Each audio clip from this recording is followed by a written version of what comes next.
आपने अब तक जो भी देखा महज एक झांकी है, पिक्चर तो अभी बाकी है। तू क्या कर लेगा? क्या कर लेगा तू? ज्यादा आंख मत दिखाओ, आंख मत दिखाओ।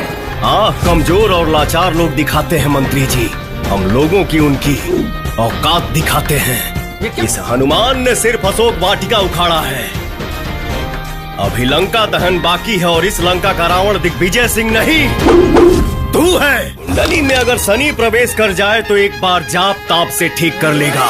मुझे आवाहन मत कर, मैं आऊंगा तो जान लेकर जाऊंगा। पूरा गांव नहीं, कस्बा नहीं, शहर नहीं, पूरा राज्य हमारे कंट्रोल में है। माना कि पूरा राज्य तेरे कंट्रोल में है, लेकिन बजरंगी हमेशा आउट ऑफ कंट्रोल रहता है।